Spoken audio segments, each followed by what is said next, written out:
All right, so this is part two Yep. of our presentation. We just got halfway through the challenging, Yep. which is the second profile.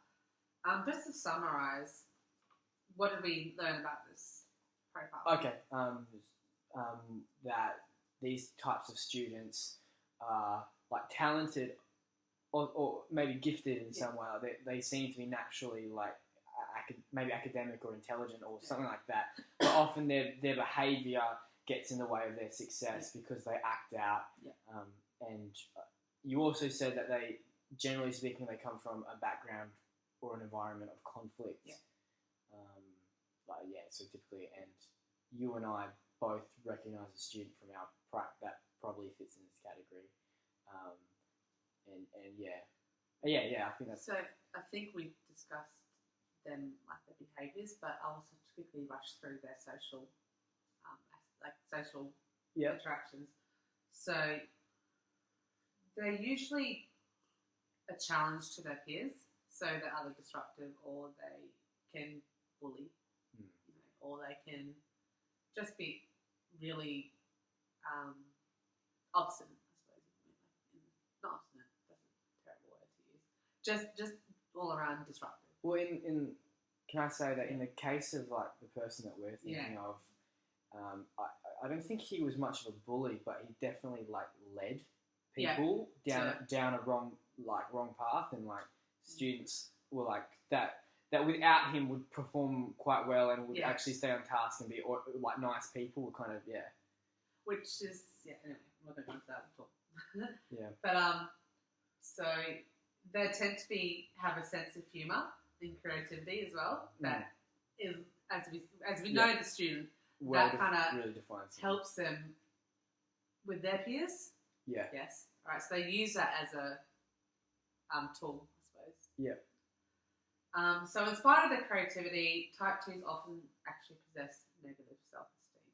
So we just got to consider that when we're approaching these kind of students. And that's funny that you say that, because the student that we're talking about actually said to me, like, when he was moved up out of that class, dumb. He said, "I'm too dumb for that class." But I did not believe it at all.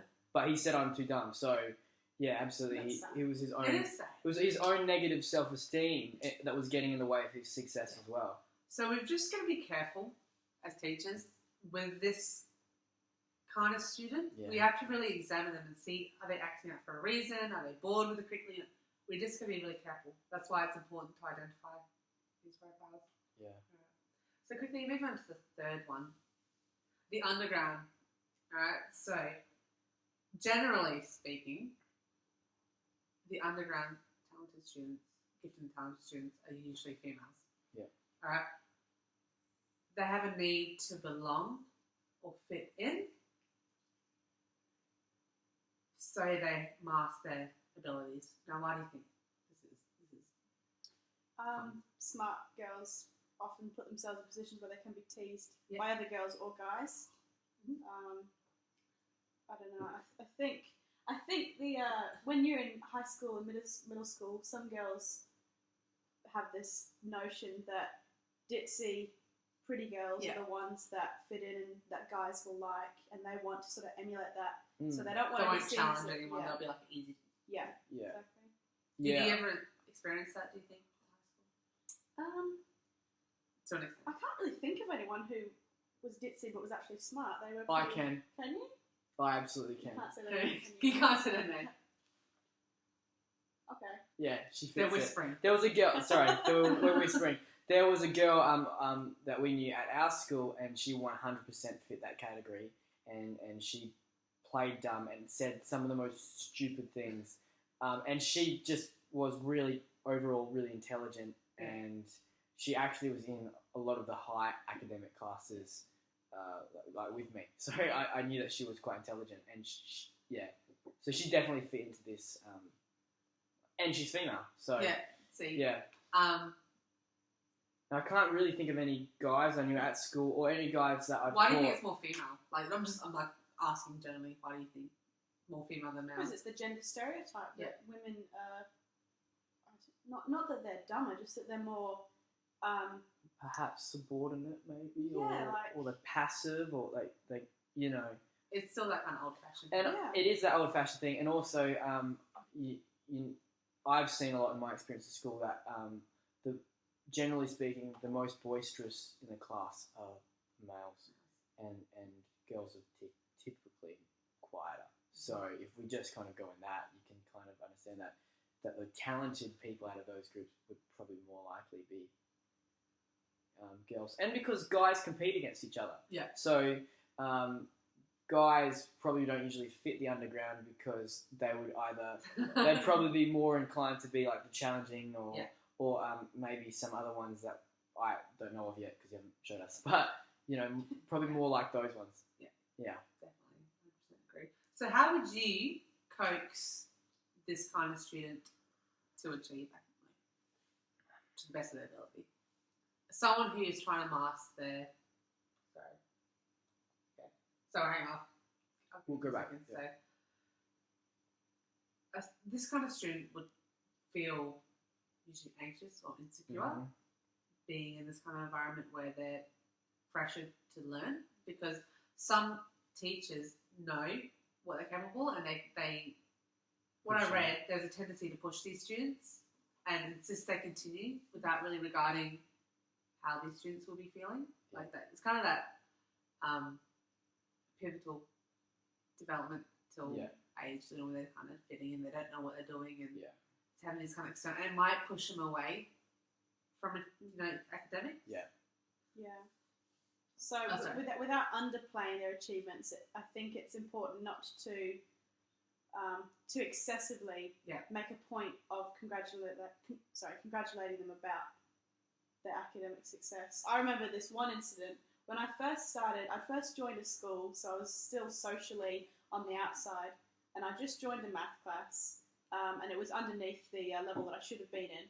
So after a couple of weeks, I got moved up, but the teacher really made a point of announcing it to the class as I left the room to go to the other class, and she made them all clap for me, and it was the most embarrassing thing, because they were all doing it sarcastically. It was hilarious to them, but it made me not want to achieve, because I thought, if this is how the response is going to be, it's too embarrassing. Yeah. So this is exactly what I say on this book point. So it increases your resistance and towards this. You kind of resent that person in charge, that teacher, that educator. I hated her. It was ill will. So it's really hard to find that balance between trying to. Do you start to see how with each profile there's different ways to approach them? In this one, I'd find that I would probably I think recognizing achievement, but you don't have to recognize it publicly. Yeah. You can it can be one of these things where you have a discussion with the student maybe after class and say, look, you did really well, and it's really good that you're doing well, and I think we can keep going with it, and that could just be in other ways, like whether it's like an extra bit, like maybe extra homework, or if they're seeking it underground, so to speak. if they're kind of seeking it and they're not resenting the academic, but they're still hiding it, maybe even keep going.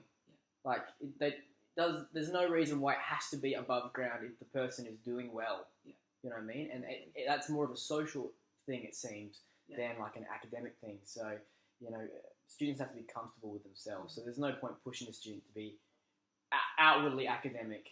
So this just kind of relates back to before I actually started with the profile, saying that we don't really consider them as a whole. We consider just what they're their abilities. So we do have to consider how they feel, like how they perceive us, how they perceive themselves. It's very important. Yeah. All right. Good point. Sorry, by the way. So the fourth profile we have is the dropouts or at-risk students. So these are kind of similar to the challenging. So an at-risk student may feel angry, resentful, depressed, and or explosive, right? So he will, or she will have poor self-concept, act out, and have poor attendance usually. So did our mutual friend ever tell you about the girl she was tutoring? Oh, no. No, alright. So she's very, very talented. Yeah. But she's a really angry person, right? And she never went to school. She's like at a stage where they're going to. She's actually not going to pass year 11 because her attendance is below what. Oh. Yeah, but it's just. But she's academically capable. Of she's very capable. She's very. I've seen her work. She's really. Yeah. Very smart. It's just he has like strengths outside, or they have strengths outside of the school as well. Yeah. You know, like, so you think about, what would you think like? Maybe I can't think of anyone specifically on this, but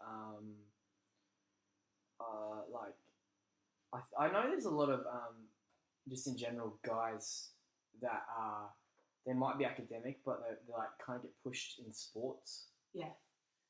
I've seen that. I don't know if I would consider them maybe in this category. I don't know them that well, but definitely males perhaps. And I feel maybe that this topic tends more towards males, even though your example is of a female. But yeah, getting pushed in sports, and I don't know. Yeah, but also, have you noticed that?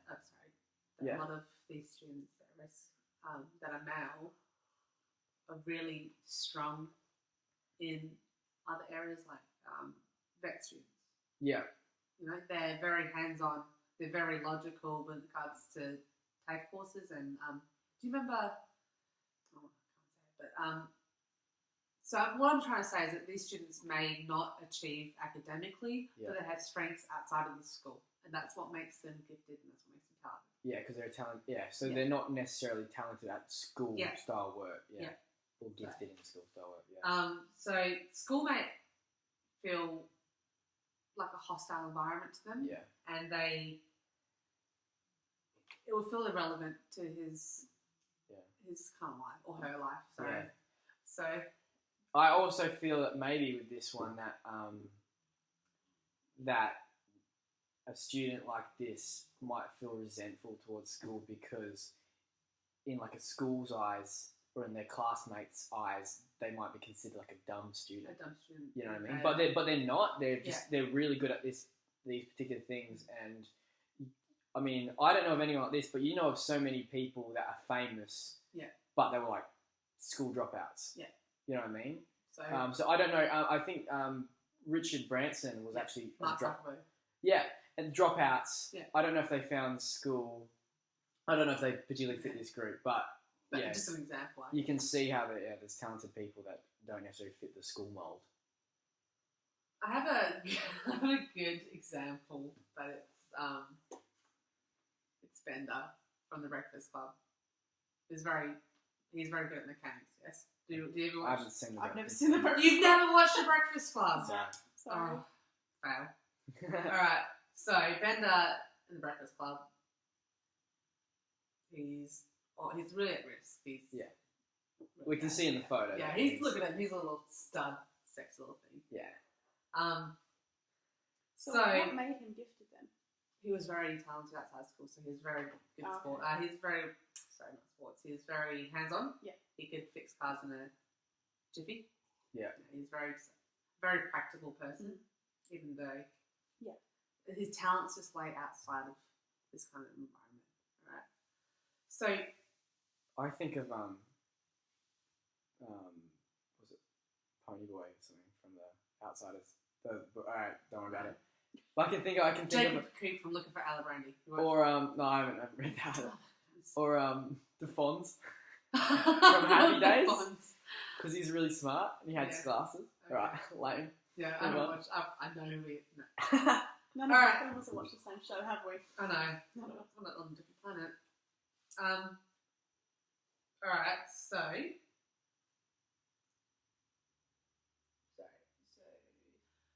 would Bart Simpson come under this? Like, because he's very street smart, I thought. I think didn't I have Bart Simpson? Oh no, I don't know Miss Challenge. Yeah. Bart Simpson definitely. Okay. Yeah. Yeah, because he wasn't actually good at schoolwork. How would you approach a student, do you think? I feel like that you have to be someone the student trusts and values, first of all. So if they don't value you as a teacher, which might be the case, I think maybe find someone that they do value. I think it often like with just students that aren't academic, I've seen that they particularly react well to their sports teacher. Yeah. Um, You're just saying that because you're going to be a sports teacher. Maybe. Nah. Yeah, perhaps their sports teacher. Yeah, so what would I do? I think talking to this student is actually a good thing to do. Getting a good rapport with that student is probably the first step you take to try and encourage them to excel, or to focus on what they're good at, and not so much focus on their bad qualities. It's like perfect answers, because one of the strategies to dealing with students, catering to students, is to adopt that kind of mentorship role rather than a teacher role. Yeah. So it's kind of like because this is someone that will react against you if you say you need to do this, you need to do that. Yeah. So there's no point telling the student what to do, what they can be doing to be better. It's you're mentoring and you're guiding them towards a path. Yeah. And they have to want to take that path as well. Yeah. Awesome. I'm glad this is getting through. Alright, so 5th, profile is a twice exceptional, right? Or the double labelled. Alright, so these students are sometimes overlooked because they're gifted, but they also have other special needs or disabilities. So they may have a learning disability such as autism or a processing order or ADHD, like, was it Tonti? Yeah. Yeah. The person I did my presentation. Yeah. Or another area of disability. So the most famous example of this is Rain Man. Yes. Have you watched that? Have you heard of him? Have you heard of Rain Man? I haven't seen it, but I know what it's about. I've seen like heaps of clips from it. He's autistic, but he's very, very good at counting. Yeah. He's a mathematician, so he counts cards. He could see when Tom Cruise drops a box of toothpicks. He knows exactly straight away how many it was dropped on the floor. Yeah. I don't know, but it's just that kind of different processing cognitive, Yeah. Right, so these students can feel powerless and frustrated, and also may exhibit like inconsistent average or below average schoolwork. Yep. So they often feel confused or upset about struggles, and others may only see the disabilities, which is why these students are sometimes overlooked. Overlooked as being as being gifted and talented. Sorry. Yeah. Okay. Yeah. All right. So these kind of students, to recognise them, to identify them, they tend to do well with spatial pattern recognition, verbal comprehension, and abstract conceptualization measures. So can you think of an English or a science strategy that will adhere to these kind of strengths? They tend to do well on the spatial or visual, pattern recognition. Pattern recognition. So they be able to see patterns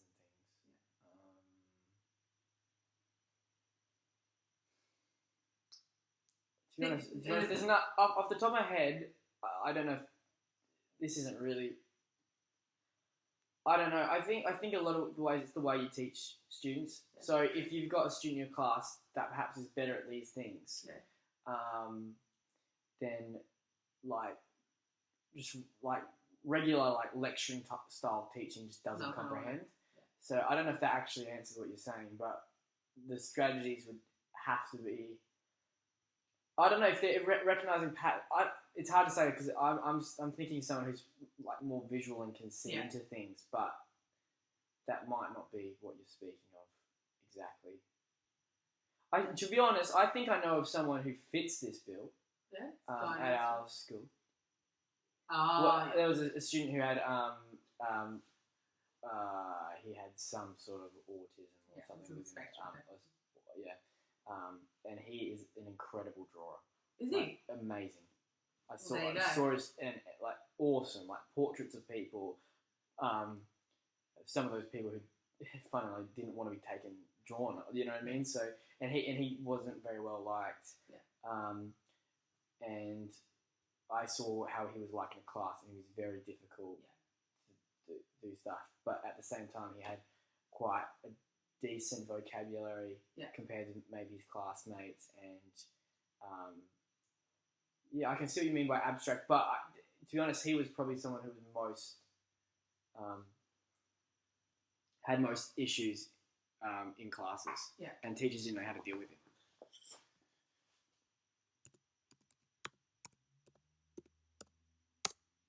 Sorry, there we go. Is it still going? Yeah.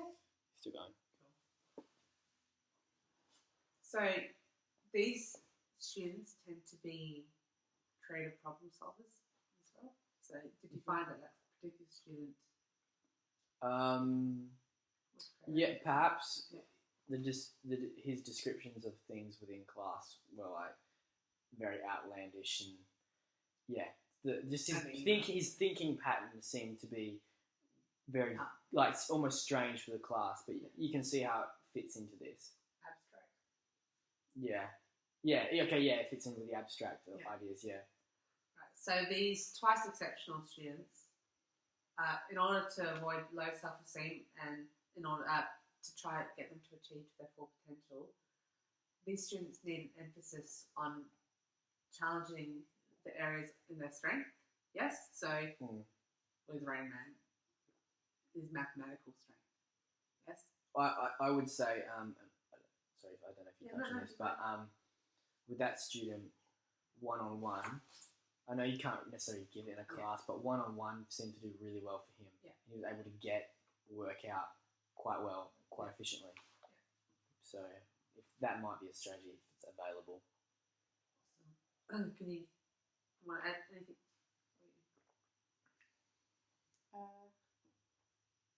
No? That's fine. No, that's fine. Sorry. That's fine. So these kind of students, they need to be pushed into taking opportunities. Not like pushed out of their set, but like they need to be coaxed into taking these opportunities and being told that they can achieve this, and they need the extra support for the disability as well. Right. So to meet their needs, they may further benefit from these support groups, like gifted and talented support groups, exploration and investigation, and alternate learning experiences like one-on-one teaching or going out like like authentic styles of learning. Authentic learning. Yeah, definitely. All right, so we're nearly to the end of the profiles. The sixth profile is the autonomous learner, and this is where I think you kind of fit. This is you. Might be me. This is you. No. All right, so an autonomous learner exhibits some of the successful learner's characteristics. Oh yeah. All right. But instead of performing only the work required, he creates opportunities for himself. This is definitely not me. No, so they're self-directed, they're independent, and generally confident. Yeah. This student is able to take like academic risks, and they know they're capable. Right, so they're motivated intrinsically. Yeah. Rather than extrinsically, like I successful. definitely see this as myself. Yeah. So they may also assume leadership I roles. take it back.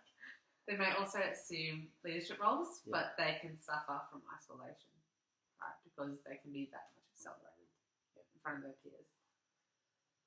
Alright, so ways of dealing with these students. Because opportunities relate to the child's passions, development of a long-term plan of study. So what do you think I mean by a long-term plan of study? Like a goal, not just Yeah. limited to a particular class or subject, but like What are overarching. you going to do when Where you do they wanna finish go? school? So when I read this, I was really thinking about your school interest about motivation, and how the reason why you got to motivate the students was to get them to look at the career opportunities after school. Yeah, after school. So this is definitely something you can do with a student. All right, you can plan about how they're going to do this and how they're going to achieve this. And that program will work really well Yeah. for this because the person's already motivated. Exactly. So They're motivated to do well. Yeah. all right, so they need friends of all ages. All right, so they may feel a bit stifled being in the same kind of the same age group but lower. Academically, yeah. So you sort of feel like they're beneath They need that kind of variation. Yeah, variation. They need a spectrum. Yeah. So when possible, removal of time and space restriction. So they need not to have deadlines, but to have a bit more of a freedom with their approach to assessment. How they want to learn. Yeah. Exactly. So they're very. Sorry, hang on. Can you think of any students that fit this program? Well, I see Apart from myself. yourself. Yeah, I see myself. But do you understand? Like, this is I know. why- I understand exactly what you're saying. So, yeah, the whole point that you need to do things like, I sort of want to learn my own way, and I know how I learn best. So it's like, why tell me that I have to do these types of things? Yeah, absolutely. So how would I? So the question was, sorry, how would I help a student like this? Yeah. Is that Apart from all, I just. or you just said autonomous learners? I think that almost like in a classroom situation, a student like this possibly might not get off topic, but might. No, I just sort of like they will kind of they might work through the work, or they might be doing something different. Right. But they still end up getting like A grades, and they still, you know what I mean. And at that stage, a teacher might come along and say, "Why are you doing this?" And I think a teacher that recognises that student achieves in the way that they do things would kind of give them the space. Like I know you already said space, but just give them the space, either him or her, to do what they want to do and achieve the way they want to achieve. And you could monitor what they're doing. So you could ask them, like, this is, even if you say before a lesson, maybe this is what we're going to be doing through this lesson, and just see how they go, maybe. I don't know. Yeah, no. But I just see giving them more freedom to do things the way that they want to do it. Yeah. Definitely. Alright, so we actually have discussed strategies for each one as we've gone along, but just quickly, a little bit of time. So for the successful, number one, we talked about accelerating the students. What else did we talk about? So for successful, accelerating, enrichment. More intrinsic motivational factors rather than extrinsic with the successful. Yeah. Yeah. The challenging students. So direct, clear communication, cognitive social skill development. Yeah. Also, I think mentoring as well. Mentoring would absolutely as well as the dropouts would work. Would work with that one. Yeah. The underground, as you said, like you actually did a good point for the underground. So the underground was it's almost mentoring as well. Yeah. But what you're talking about is, or what we agreed to was that you didn't have to bring their intelligence out in the open in the typical way that schools do with merit certificates and this and that. You can allow them to achieve quietly and just harbour that achievement with support. Yeah. Definitely. And there's another one that I found interesting, is provide the same-sex role model that came up. So you can see that. What do you think if it's I think it's a great idea. Yeah. Yeah. Like, Emma Watson would be an interesting role model to pick. Like, what do you mean? Sorry. No, she's just a good advocate of like feminism and stuff, and being someone who's intelligent, successful. he's beautiful. Yeah. Oh yeah, okay, I see what you mean. Yeah. But also like a real life person. A real life person. So in the fact that you can see celebrity in real life. Yeah. So dropouts, so counselling, mentorship, alternative out of classroom learning experience, authentic learning. We said authentic learning. Yeah. Yep. Twice exceptional, same with authentic learning, offering EA support. Yes, and that's what I kind of said with one-on-one experience. Yeah. Was yeah. Yeah. Sorry. That's all right. I thought you were confused. So the autonomous allow development of a long-term integrated plan of study. Yeah. And I would just touch on that. That considering I kind of identify with that group, that luckily enough I always had a goal that I wanted to do. I knew what I was wanting to do after school. But I can imagine that if someone didn't have a goal, they would just outgrow their class quickly and then either get bored or even and they start becoming the challenge. They start becoming challenging. Yeah. Yes. All right. So oh no, we've already talked about this. Yeah. Very quickly, because I know we're running close. Yeah. Time. I just want to quickly mention the theoretical framework of central tensions in giftedness. So this framework is dichotomous Dichotomous. in nature. All right, there's 8 of them. That's because we discussed this beforehand, but just quickly say. So the first one is ability versus achievement. So is giftedness potential to achieve or a demonstration? So if you think about it, think about a donut filled with jelly versus a trophy. Okay. All right, so I'm going somewhere with this. Yep. So a donut looks like any other donut, but inside it's filled with jam. Yeah. Yeah. Trophy is on display. You know exactly what's been awarded for. Mm. So you have these students who have ability, but don't really act on it. Yep. Versus achievement. So students who take that ability and act on it and achieve. And get a trophy. Rather So, than a donut. sorry. No, they are the donut. They are, right, yeah. They are the trophy. Right? I don't know. It's pretty. No, I get it. It's good. The metaphor seems good to me when I was writing. Yeah, it. yeah. No, it makes seems fitting. But Makes sense. the next one will make sense. So the second is being versus doing or becoming, which I said to you before. So is giftedness who someone is or what they can do in a specific context? So if we think about an elephant versus an athlete. An elephant will always be smart and retain knowledge because that's how it was born.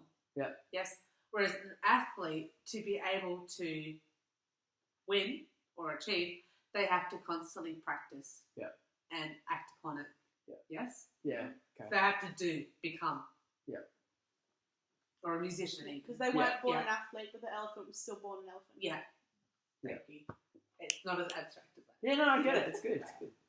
So continuity versus discontinuity. Of individual developmental differences. Alright, so does the gifted mind develop differently than other minds? So does the gifted mind develop? This is just a thought, it's or just. I'd say it would, but why? Like, I don't know. You're the science. Well, I don't know the science behind it. Just does the gifted but mind. if there's a manifestation of intelligence, then surely there must be a different development path that their mind has gone through to reach that, pinnacle. There must be. But you got to consider the gifted person's naturally gifted, so That's exactly what I mean. So naturally, they've gone through a different path. Their mind has developed a different way, or has been nourished a different way. Perhaps it's environmental. I don't know. Okay. Perhaps they've been encouraged by their parents their whole life, so that has made them want to excel. Whereas someone who isn't gifted, hasn't been pushed, maybe they could have been gifted if they'd had a different family raised them. Well, I think that you're kind of describing talent as opposed to gift. Yeah. So a student who's gifted is naturally they were born someone with can it. be gifted and never be realised as being gifted. They can never reach that because they were never pushed into it. Their parents. Okay, this is where a gift stops at a gift and never becomes a talent. Yeah. And this is where you get That's the not example of the elephant that never becomes an athlete, so to speak. Yeah. I could bring up my dad in this. Yeah. He's the youngest of 7 siblings, and he's the most intelligent out of all of them. But because he's the youngest, he was never pushed. He never achieved anything in school. But he was hands down the most, the one with the most potential, or the most gifted. Perhaps he wasn't the most talented because he was never pushed, but he was definitely the most gifted. And he was also a challenging student. Oh yeah, he was a trouble in school. Yeah. That's probably because of the way he was raised. Yeah. Yeah. So I don't think we're going to come up with an answer. But That's fine. Yeah. These are just these are questions. are just a way of how we approach the concept of it. It's not. Yeah. It's more of a philosophical kind of framework. So the fourth is domain general versus domain specific. This is pretty straightforward.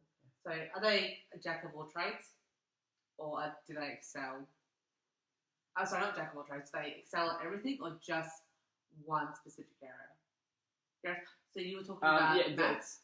Yeah. Okay. So if I consider myself an autonomous, talented and gifted person, I'm terrible at math. Yeah. I'm okay. I'm average, but I don't excel in that area. Where other areas that gain my interest or I was naturally inclined towards I really push and I really like aim to excel at. So yeah, I think it's Pretty straightforward. Yeah. Right. So this is kind of similar, but is giftedness a mastery of a field or creativity to change a field? So we have a full glass that's retains all the knowledge and it's really full to the brim, or a paintbrush that has the ability to paint whatever. Whatever. It's. I understand the question. If there are the students that we consider successful, this is like a successful versus autonomous. Yeah, basically. Essentially question. Yes. And so the answer is both. Yeah. Because you have successful, talented, and gifted students, and you have autonomous, talented, and gifted students. But you, as you kind of said, you find that the autonomous maintain their talent. Yeah. They don't. And they are lifelong learners. Yes, so. and they don't outgrow their giftedness because it becomes a talent. Yeah. Right. So these aren't questions I expected to answer. I just wanted you to have a think about them. So this one is it's good. So this is sixth one is reductionism versus emergentism. Yeah. So is the giftedness reduced to neurology, or should it be studied as complex phenomenon? Interesting. Is giftedness reduced to neurology, or should it be studied as a complex phenomenon? So should we strip back the simplistic form of, is it purely a biological kind of? Okay. Well, if we're looking at it like biologically, we're looking at how someone is naturally inclined to one field or to one particular thing. So that study needs to be done to understand giftedness, where the other needs to be done to understand the talent, because I don't know. I understand what you're talking about. Yeah. I was a bit unsure about that one. Yeah. So I think they're both necessary to identify the different types of students, talented, gifted students. Yeah. So the seventh one is monothetic versus idiographic or ideographic. So does giftedness fit into a general deductive theory, or should it be understood on an individual basis? So should we treat them all the same, or should it be like very contextual and subjective, and which I think it should be completely individual. Yeah. You'll I live agree. with it. Yeah. I agree. I think that's an easy answer. Yeah. All right. So the eighth one is what I kind of mentioned quickly in the beginning. Yeah. So talking about how we hold egalitarian views towards it, and every child is gifted. Yep. Blah blah blah. So can we encourage excellence? So excellence versus equity. Can we encourage excellence whilst not discriminating against the socially disadvantaged? Okay. So, I can. My opinion is tagged groups are fine. Yeah. So in that case, we're not discriminating against the socially disadvantaged. Because we're I don't think, in many ways, I don't think tags groups ostracize kids. I think it may depend on the school. Yeah. My experience wasn't, it didn't ostracize me. So you can have regular classes with intelligent kids in them, and then you can have those classes with tags. So you're not, I have the opposite view. Okay. When I was in primary school, there was a talented and gifted program that would actually take some students out for 1 day a week, and we'd go to a different school in a classroom where lots of students from other schools would go. And in that school, there was a thing that happened one day where the kids in that classroom were almost teasing the regular students outside of the classroom, and they came in and assaulted them. So that created this huge big issue because there was a huge barrier between them, and the kids outside felt ostracized. They felt that they were being bullied by the smarter kids inside the classroom. So how would you approach this kind of social dilemma?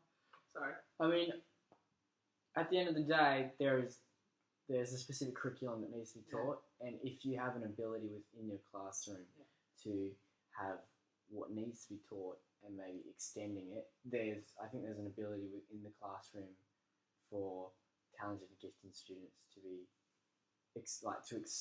to be challenged. Yeah. While like there can be maybe more simple instruction or easier to understand or like not as challenging instruction and you know, if everyone's sort of working by themselves, you don't really see the difference. But this is probably a bigger subject for now, to be honest. So that was the 8th. Awesome. So the next one is the activity we're going to quickly do together off camera. You'll be given a table consisting of the different profiles I just went through the 6th one. So you guys should be pretty familiar with them now. I want you to choose one. Okay. All right. So one that you feel like you think you identify with the autonomous learner or the successful, whatever you want. Just choose one, and then I want you to. I've provided the Y charts in front of you. All right. I want you to tell me what the student would look like, sound like, act like, and feel like. So, and then I would like you to write down just a few dot points and strategies of how to approach this specific student. Cool. Yeah. So we're just gonna do that now. Cool. I'll start.